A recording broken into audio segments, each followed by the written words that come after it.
Parte 2 de la clase 1. Quiero distinguir ahora entre las distintas maneras que se sitúa la subjetividad humana como corporalidad ante la realidad. No quiero hablar de un sujeto. Toda la subjetividad corporal, cuando se enfrenta, no vuelvo a hablar del objeto, eso se construye después, sino le voy a llamar lo real. La primera actitud del ser humano, aun cuando nace, es enfrentar lo real cognitivamente. O es decir, capta lo real en su cerebro y construye una representación de lo real. Eso le llamaría Zubiri la verdad real. O es decir, si yo veo un vaso, me doy cuenta que es de suyo. De suyo significa la realidad de lo real. Y cuando yo lo conozco, me doy cuenta y tengo conciencia y autoconciencia que no estoy produciendo la cosa, sino que la cosa es un a priori que yo capto intelectualmente y que construyo gracias a las maneras como yo subjetivo lo real en mi cerebro, una representación. Yo toco el vaso y siento que es pues suave, pero después cuando veo el agua veo que es transparente. Cuando lo tomo, gusto el que me saque la sed. Eso volveremos después.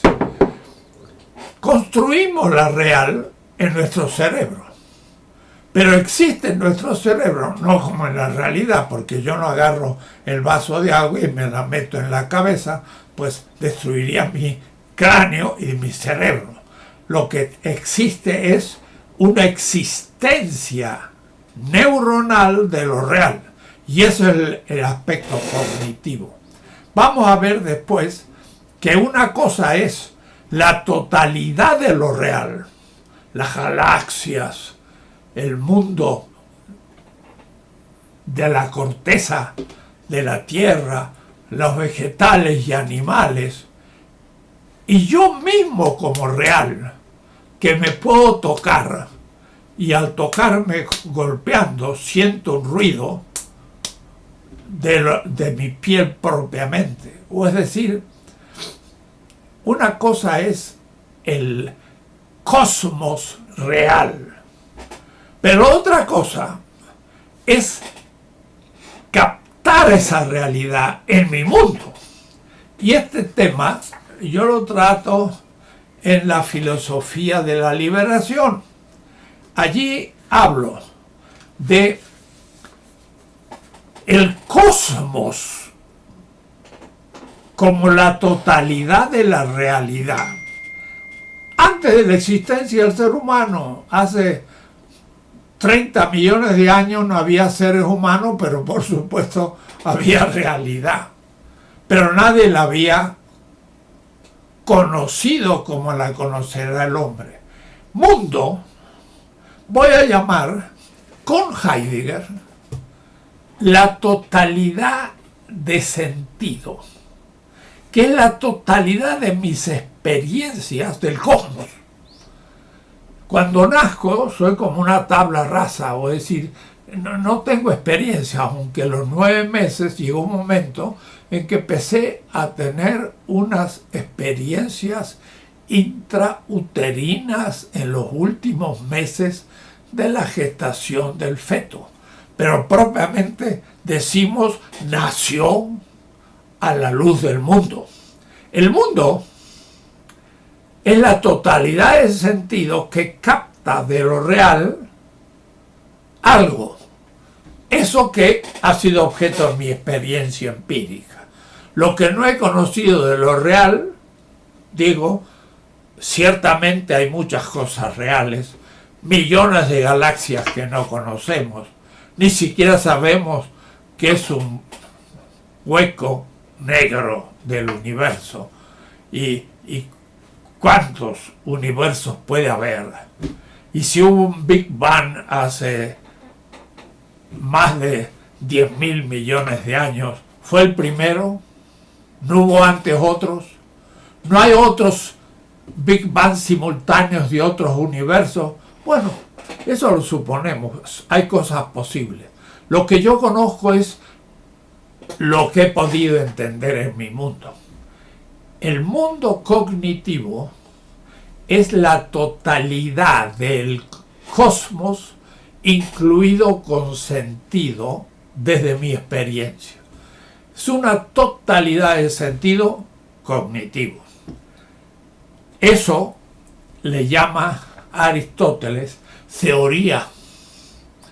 Y la teoría es theo, Dios, orao, ver. Entonces la teoría es ver los dioses para los griegos.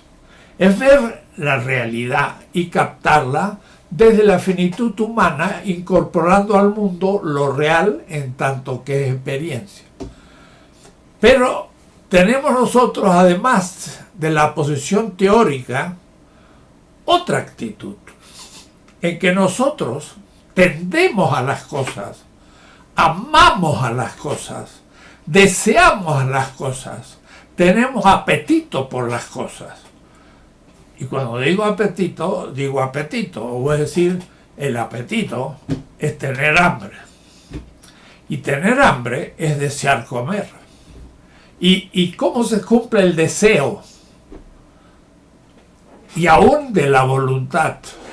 No como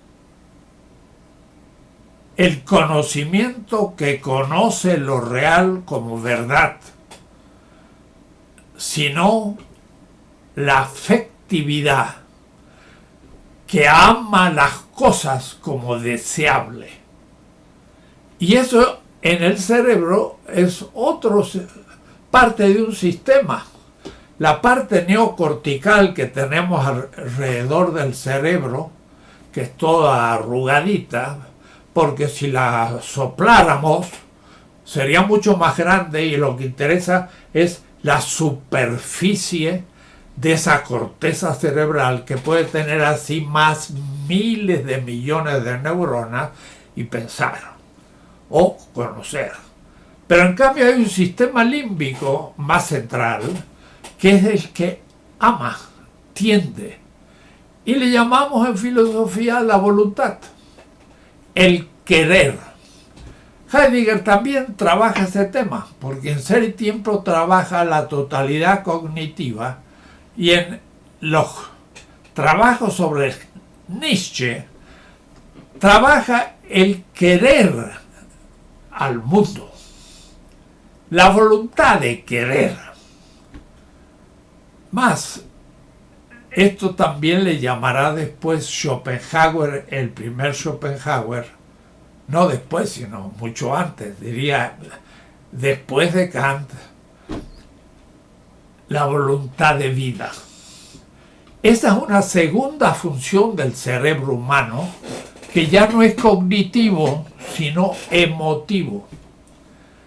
Y bien, la aicesis es una tercer componente de las funciones cerebrales. No conoce solo, cuenta con el conocimiento.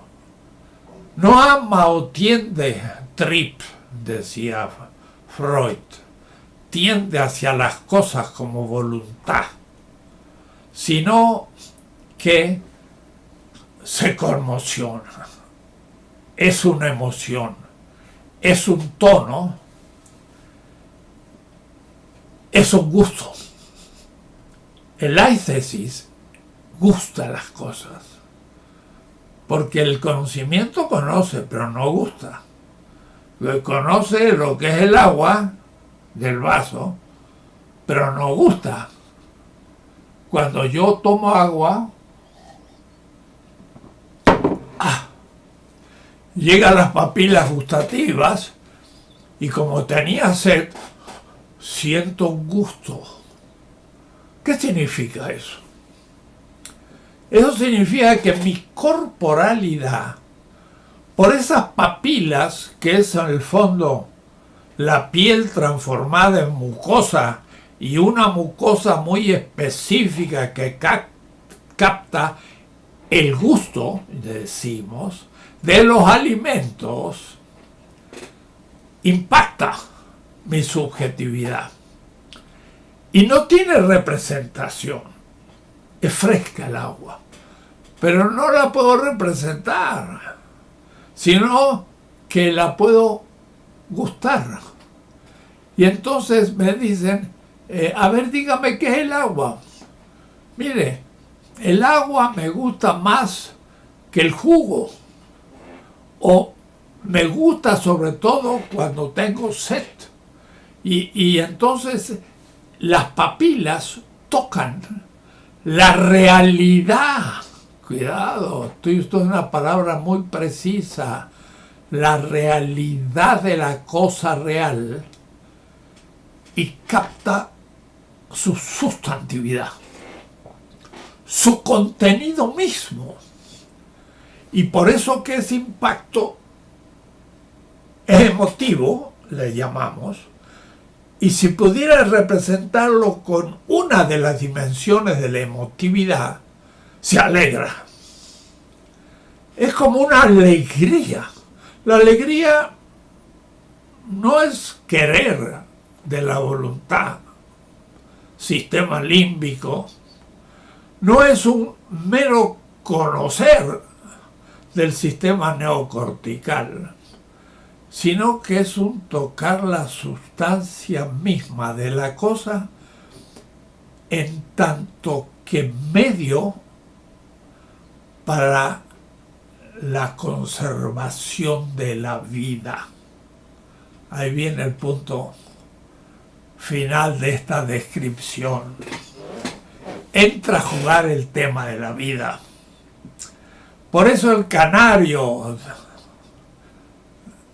domata, el canario de la selva, ojalá que no haya muerto en los últimos incendios del Amazonas que permitió este fascista de presidente que tiene Brasil.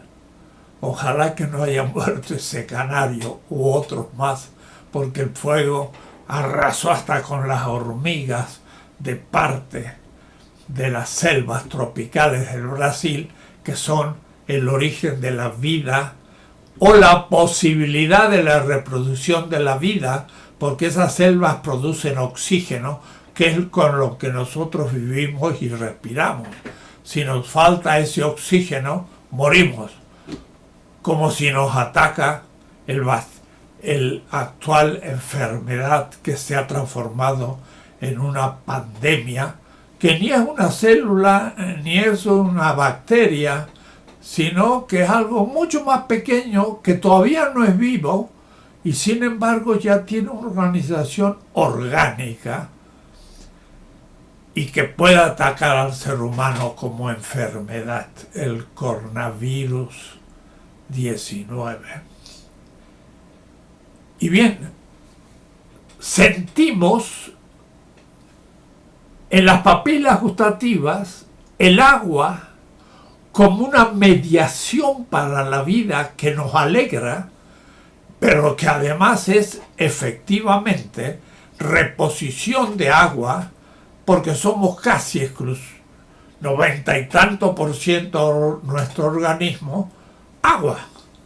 Y si gastamos el agua, pues entonces moriríamos, porque la vida, para poder ser vivida, consume materia y consume energía. Y es un fenómeno entrópico. Y entonces, si se reproduce la vida, entonces sí podemos comenzar a tener otra manera de concebir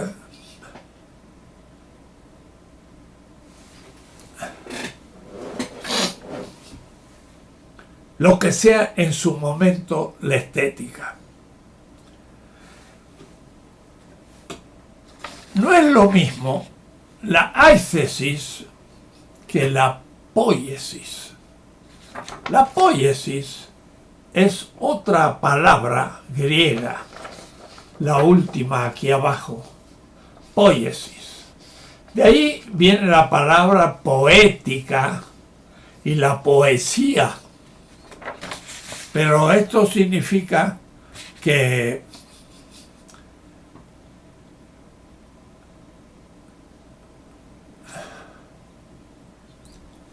la poiesis es trabajo, es producción, es hacer algo, es el sujeto que enfrenta a la naturaleza y lo modifica. Es el que entra a una gruta para protegerse en la noche, pero a su vez pone una piedra como puerta, y esa piedra no es natural, ya ha sido movida. ¿Qué decir cuando hace unos 600.000 años, mucho antes del Neandertal y por supuesto antes del Homo sapiens, del Pithecanthropus pekinensis, el ser humano, por ejemplo, descubre y fabrica el fuego. El fuego fue la técnica de las técnicas, aunque las manos es el instrumento de los instrumentos. El ser humano, que es fruto de la vida como evolución, es lo que es. Miren, ¿por qué? Porque primero se puso de pie y eso le permitió no estar como el caballo, el perro, los cuadrúpedos horizontales, y la cabeza pesada exigía músculos muy fuertes de la nuca para sostener la cabeza. Pero una vez que el ser humano se puso de pie, ya entonces pesó sobre la columna vertebral y los músculos de la nuca empezaron a perder fuerza, pero liberaron la capacidad craneal, que comenzó a aumentar. Y es ahí donde el sistema nervioso fue construyendo el centro orgánico de la organización de la vida de los primates superiores para llegar al ser humano.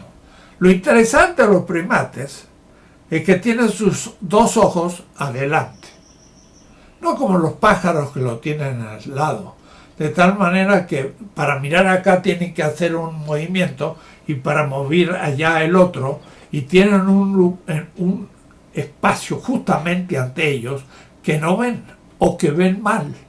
En cambio el ser humano atrás no ve nada, pero adelante tiene un doble foco, porque un ojo ve de una manera, el otro ve de otra, pero hay un lugar donde está enfocado por los dos ojos y veo las distancias. Viendo en este campo visual las distancias, como se puso de pie, los órganos de adelante, que en el caballo era para correr y en los monos para agarrarse, aunque ya liberó los miembros superiores, el ser humano desarrolló su mano. No solo el carpo y metacarpo y dedo, sino el pulgar, para tomar con las dos manos.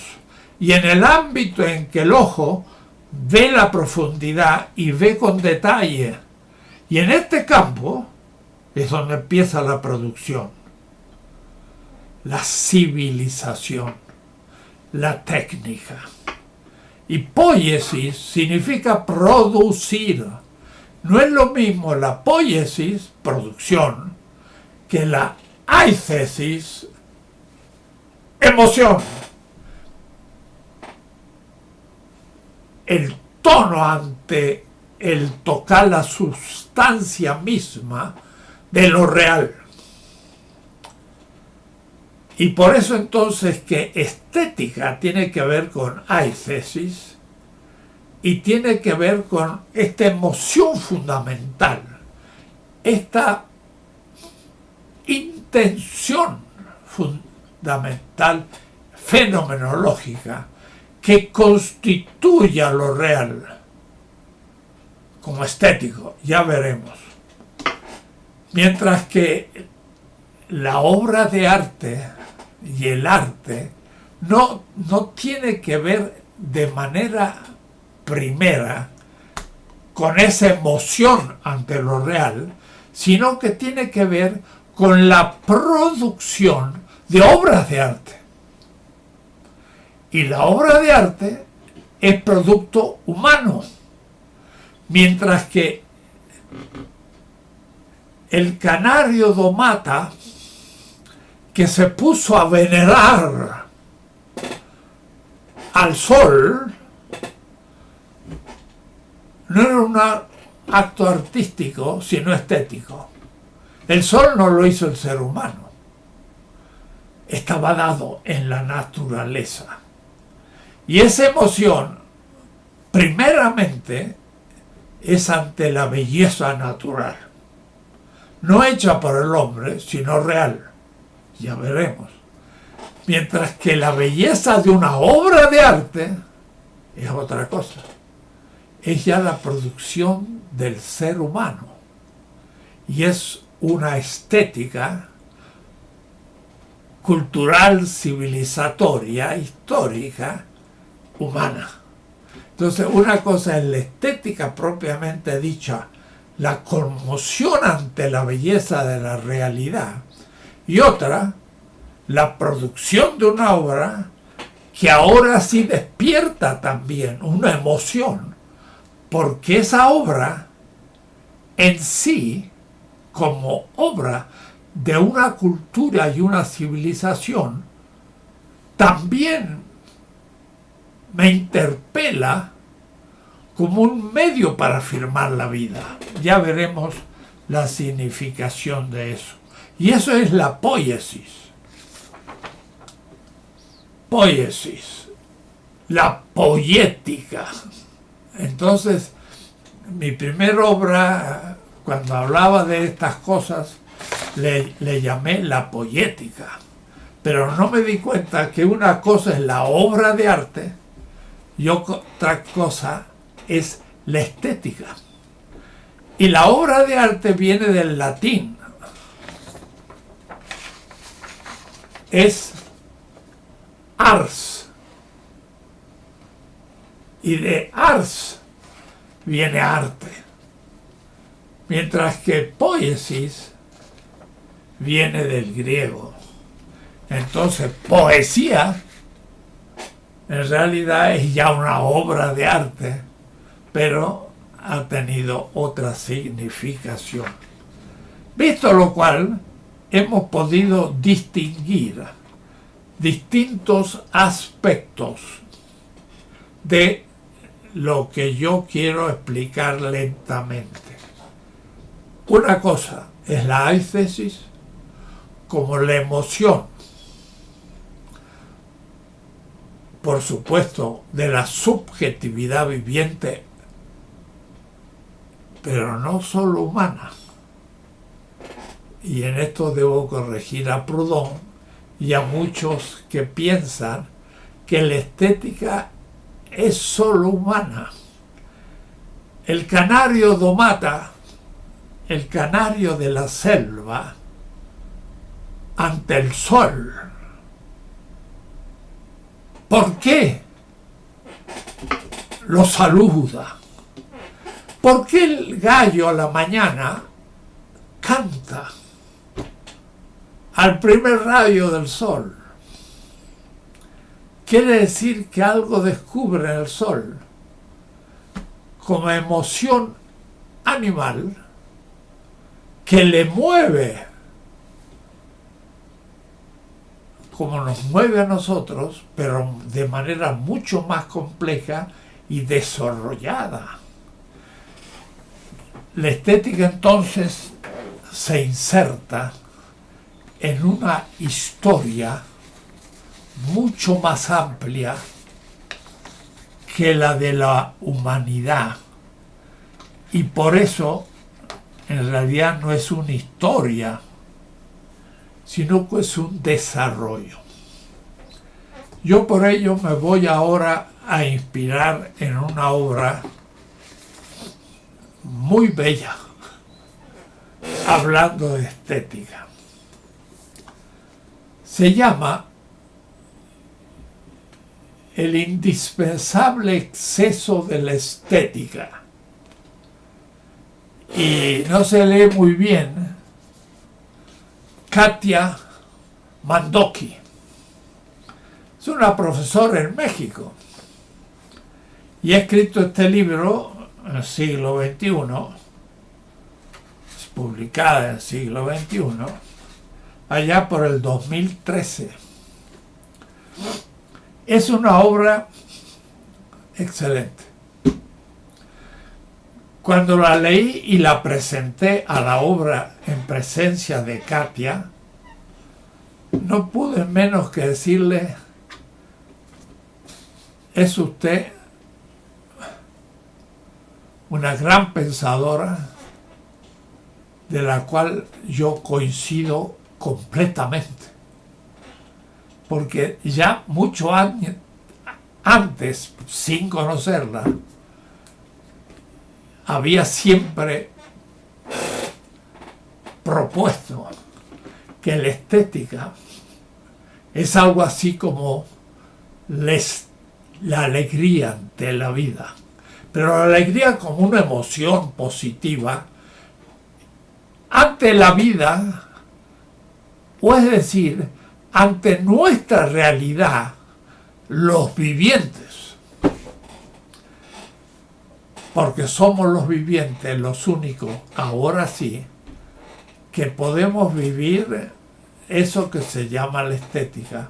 Aunque Katia Mandoki intenta todavía mostrar que en el movimiento del cosmos, anterior aún a la vida, había una atracción y una repulsión, como una lógica dentro del magnetismo del universo, que nos va anticipando esa atracción también que el viviente va a tener por la realidad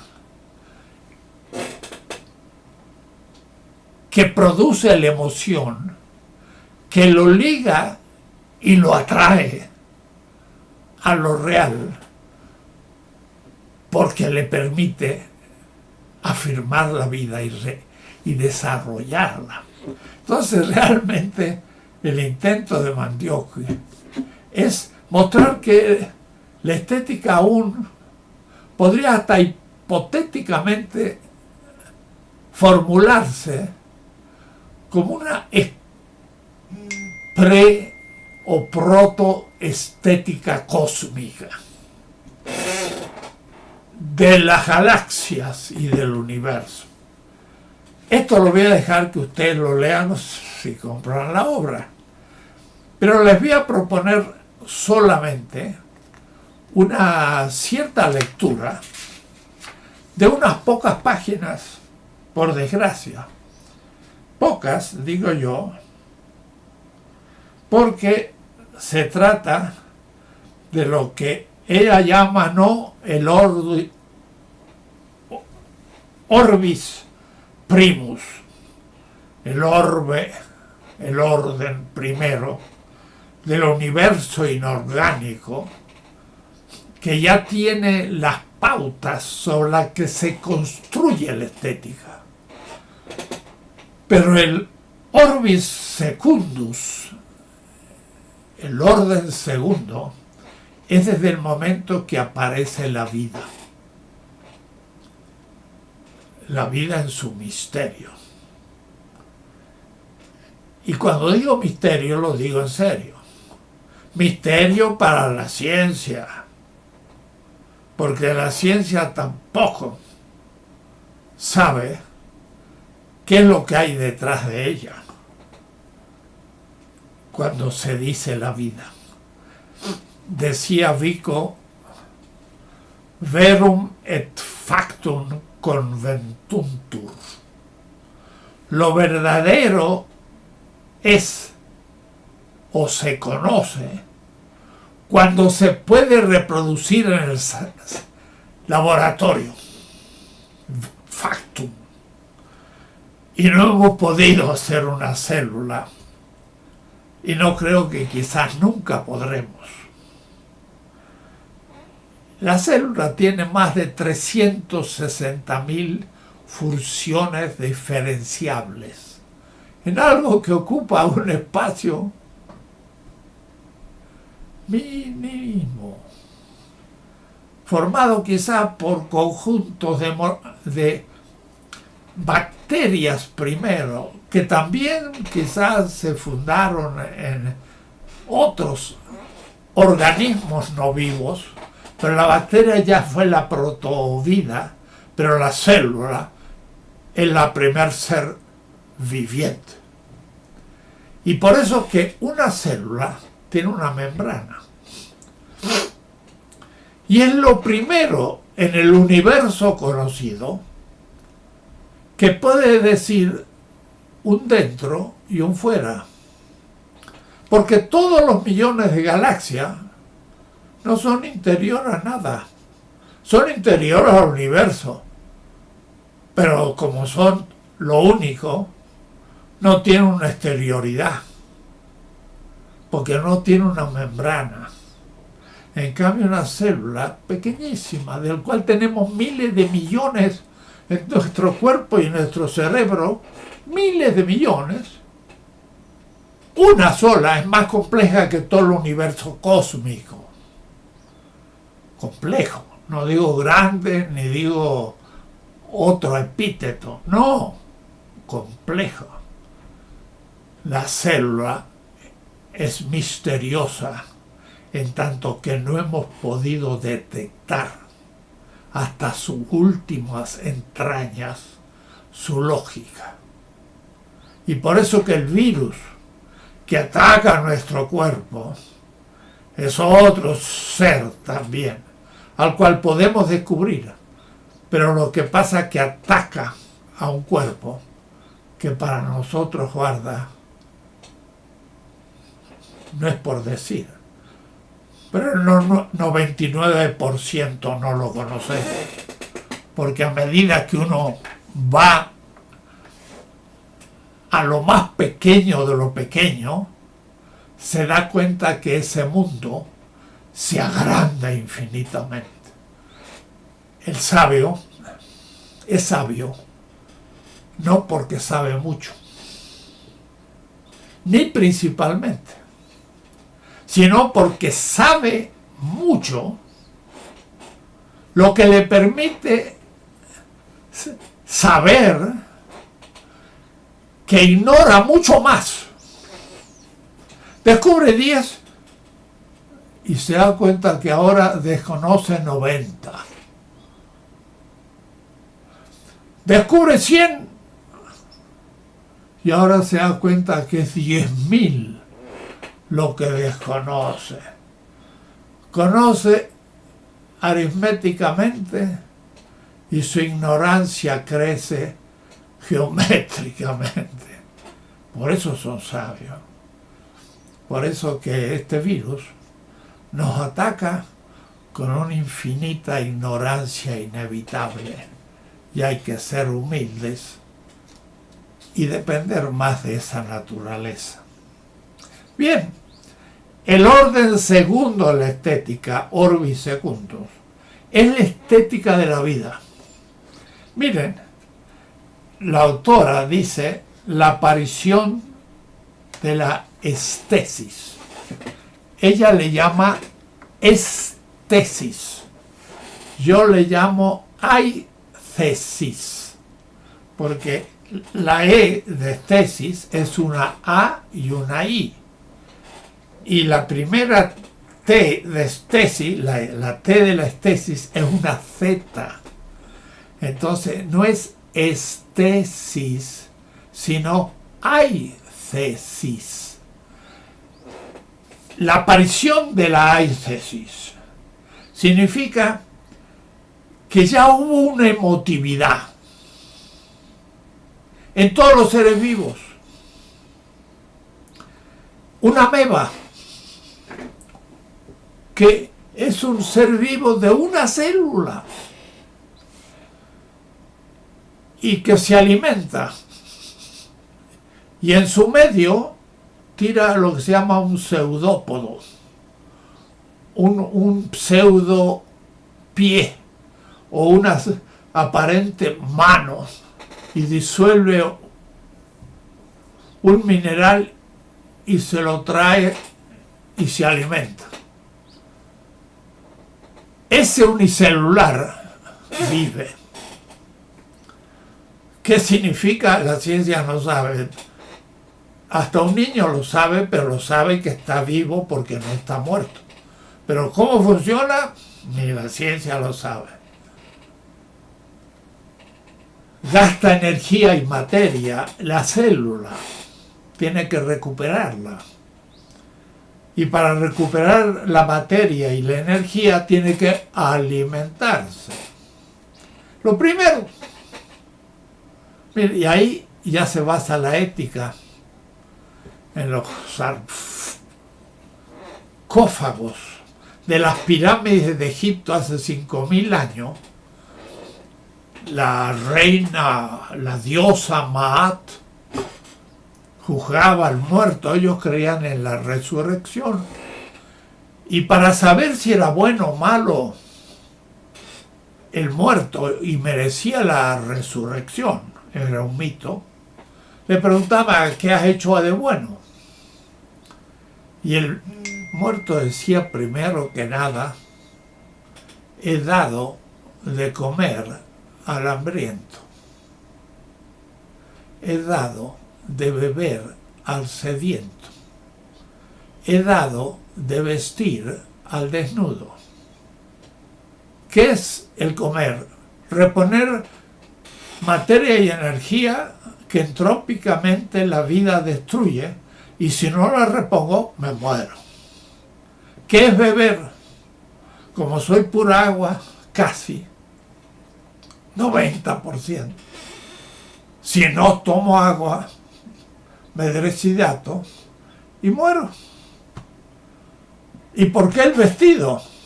Porque yo tengo temperatura, y si no guardo la temperatura me muero de frío. Miren qué notable. Los criterios éticos están ligados a la vida. Comer, hidratarse y guardar la temperatura. Lo mismo la estética. La estética también se basa en gustar aquello que me permite vivir. Y me gusta porque me permite vivir, y me da asco porque no me permite vivir, y eso me permite evitar la muerte. ¿Por qué a los niños les gusta tanto el chocolate? Además de ser mexicanos. Porque como gastan tanta energía, necesitan reponer energía. Y el chocolate tiene azúcar y tiene glucosa, y entonces tiene mucha potencia y les permite recuperar energía. Sus células gustativas tocan el chocolate, captan no el dulce solo, sino su capacidad de reproducir la energía, y les gusta. Eso es la estética. Toca la realidad y les gusta. la belleza va a tener que ver con el gusto. Y Kant decía que no había nada escrito sobre el gusto. El pobre Kant era muy eurocéntrico. Yo, dentro de una cultura, me puede gustar una tortilla más cocida o más no cocida, con queso o con carne o con frijoles. Entonces no está nada escrito. Sí, pero yo como tortilla y cuando me dan un pan, no me gusta. Entonces está escrito que cada uno le gusta aquello de su cultura, señor Kant. ¿Cómo que no está escrito? Ahora, dentro de la gusto de la cultura, pues hay maneras distintas de poder afirmar esa cultura. Pero entonces hay un gusto colectivo. Bien, hay una sensibilidad desde la célula. ¿Por qué? Porque ¿qué le permite a la unicelular ameba lanzar el pseudópodo? ¿Cómo descubre que ahí hay algo? Tiene un cierto conocimiento, tiene un cierto querer, porque esa sal le permite alimentarse y reproducir lo que ha consumido viviendo. Y además es capaz de tener una fuerza motora para disolver aquello y hacerlo su propia corporalidad y gustarle. Ya tenemos la estética en el unicelular. Pero eso Mandoki lo lleva más atrás. O, claro, más adelante, porque no es un unicelular. Multicelular son los vegetales. Una estética vegetal. ¿Cómo? Sienten las plantas, no sienten como el ser humano ni los vivientes animales, pero los vegetales tienen un contacto con su medio y regidos por el mismo sol, que es el origen de la vida del canario de la selva brasileño que venera. El sol también está al origen del unicelular, del vegetal, del animal y del ser humano. Huitzilopochtli, un dios para los aztecas. Y bueno, entre las cosas que vemos y que conocemos, ¿qué es superior al sol?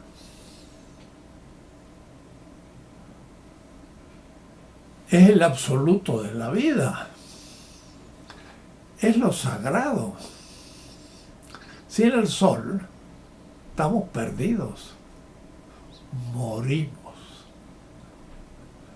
Entonces, habrá que pensar. Pero los vegetales lo saben muy clarito, porque ellos crecen. Pero ¿con qué lógica? De poner sus órganos bajo el influjo del sol. Y gracias a que exponen sus hojas al sol, el calor del sol y su energía produce una función fotosintética y transforma la energía solar en energía del vegetal. Y entonces tuvo que tener un sentimiento, porque si no, ¿por qué creció hacia el sol y no hacia la tierra? Justamente, las raíces también crecen, pero no al sol, a la humedad. Porque la diosa femenina de los mitos aztecas adora la tierra y el agua en relación con la luna, porque sin agua tampoco hay vida. Y un planeta, Marte o Júpiter, que no tenga agua, no puede tener vida. Y entonces dicen, ¡ay! Tiene agua. Pues podría haber vida. Está muy difícil, pero podría. Quiere decir que la raíz va buscando el agua. Y tiene una sensibilidad. Porque no se pierde por allí. La busca hasta que la encuentra y la chupa por el fenómeno de la ósmosis y transporta esa agua hasta la flor, la hoja, la cual ahora produce la función fotosintética. La raíz también siente, pero el milagro mayor es hace unos 400 millones de años los vegetales produjeron las flores. Hasta hace 400 millones de años no tenían flores, eran todos verdes y no se diferenciaban suficientemente. Y entonces, en un acto de poiesis, de obra de arte,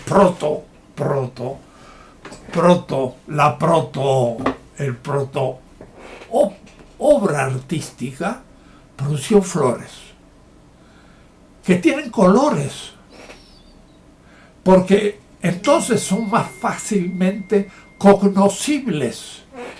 Pero conocibles ¿por quién? Por los insectos que nacieron al mismo tiempo que las flores hace 400 millones de años. Los insectos entonces vieron la flor por su color, la función del color. Hay pintores,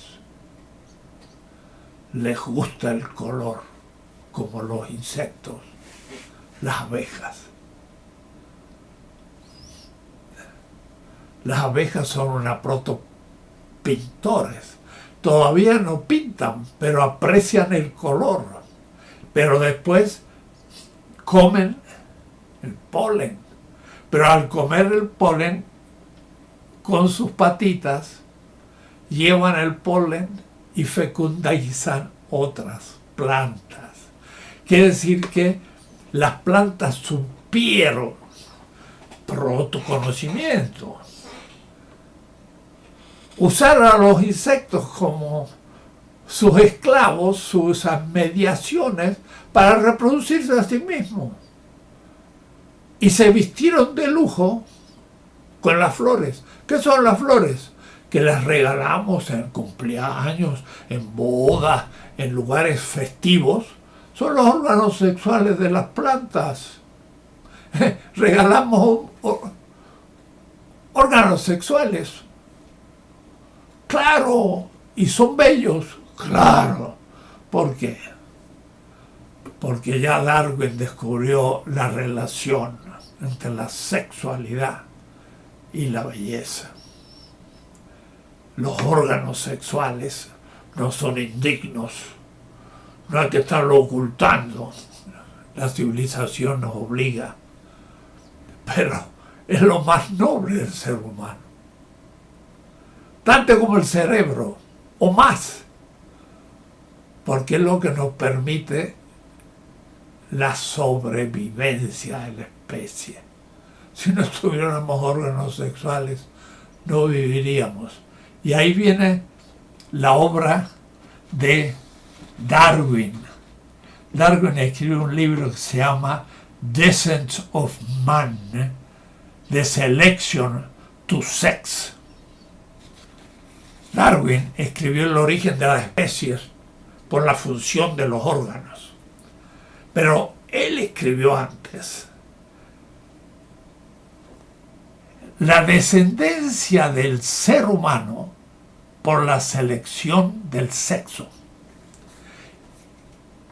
Y hablando del sexo, demostró que la evolución de la vida es estética. Y pone un ejemplo bellísimo. El pavo real. Yo estaba ahí en Cuernavaca, en un lugar muy pintoresco, en un restaurante, y hay unos pavos reales. Y el pavo real extiende su cola. Pero es tremendo, es una exageración. Es como diría aquí, la indispensable exceso de la estética.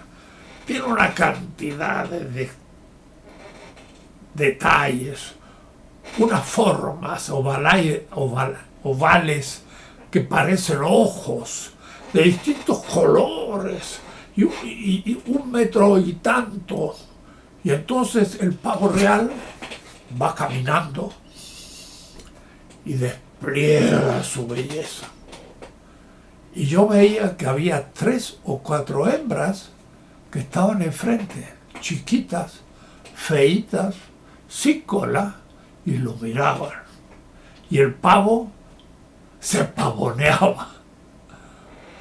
Y las hembras observaban, como quien ve a un desfile de modas y ve a ver cuál modelo es más bello, cuál pavo es más bello. Y la hembra elige en el fondo al más bello de los machos. Y empieza Darwin a descubrir que eso acontece en todas las especies. Los pájaros que cantan más bellos son los elegidos por las hembras. Y los sapos que croan de manera más fuerte son los elegidos por las hembras de los sapos.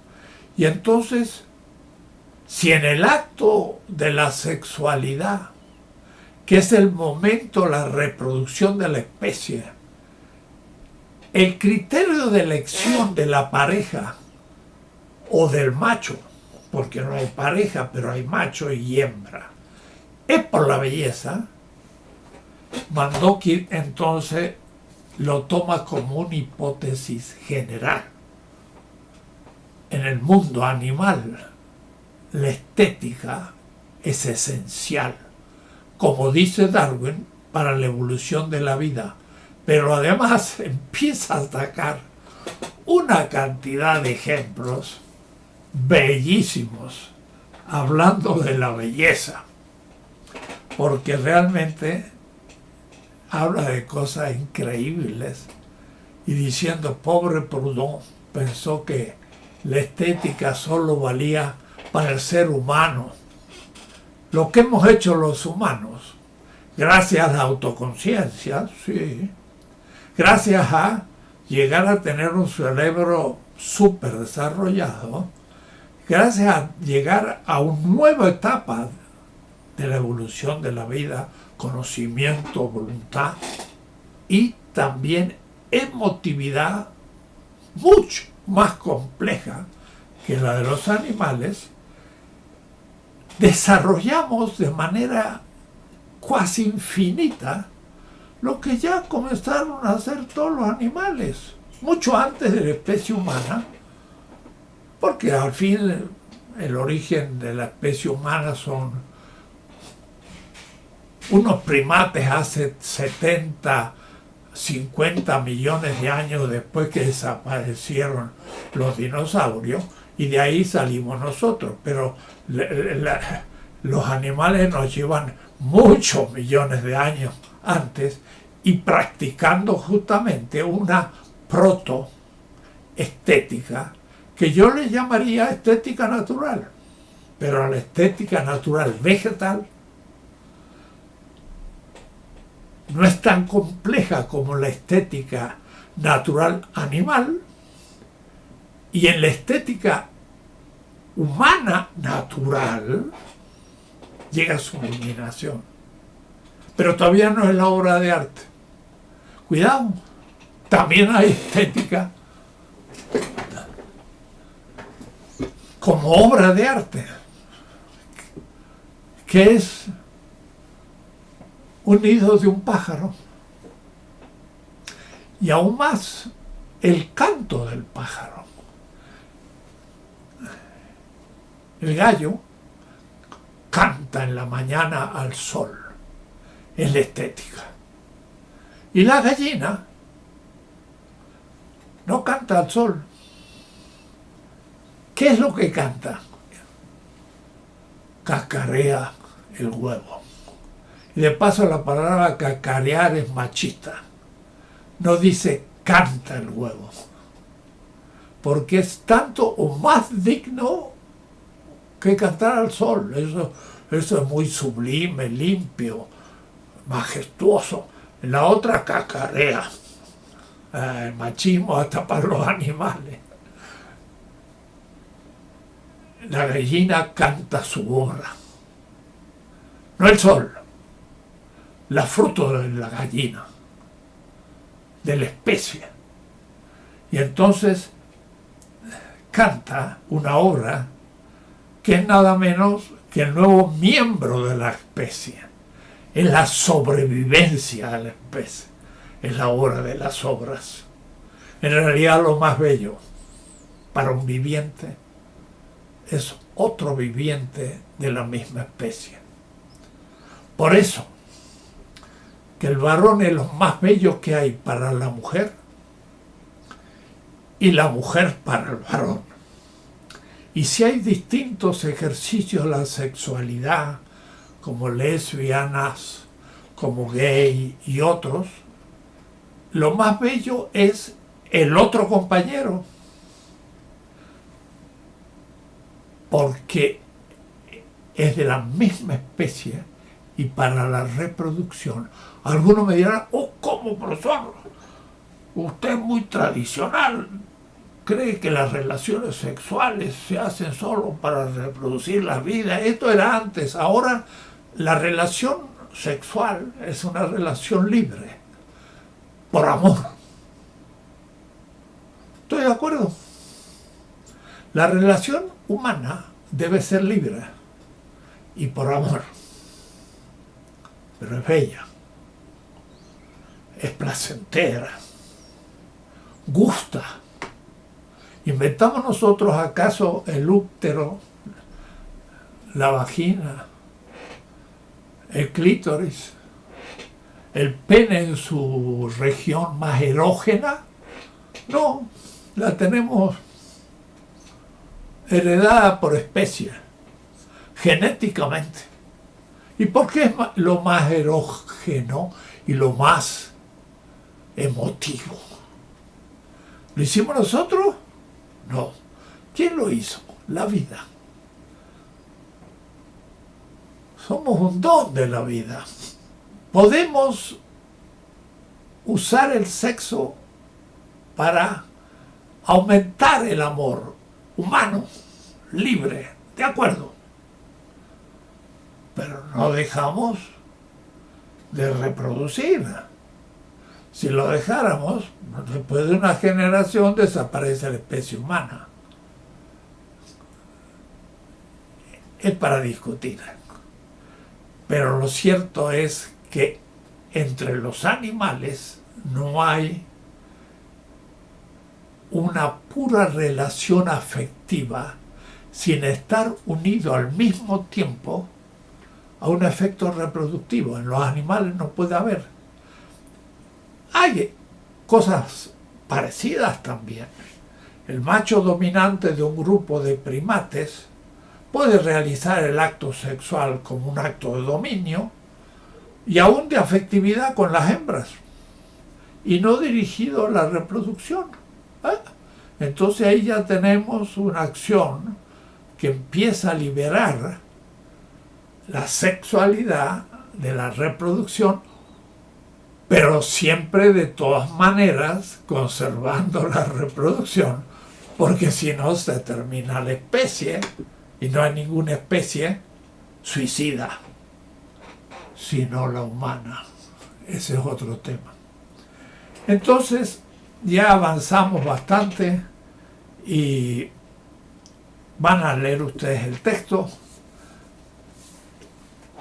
y seguimos el próximo miércoles en la segunda lección.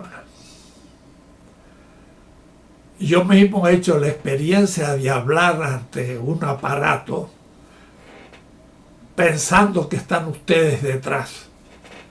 Es una experiencia. Y para ustedes algunos será también una experiencia encontrar un profesor de la UNAM que les está hablando a ustedes, aunque esté delante de un aparato. Una situación extraña, pero necesaria y útil, porque al final hace que grabemos las clases y que queden ahora no solo como una clase hablada, sino con un documento recordado. Hasta el miércoles.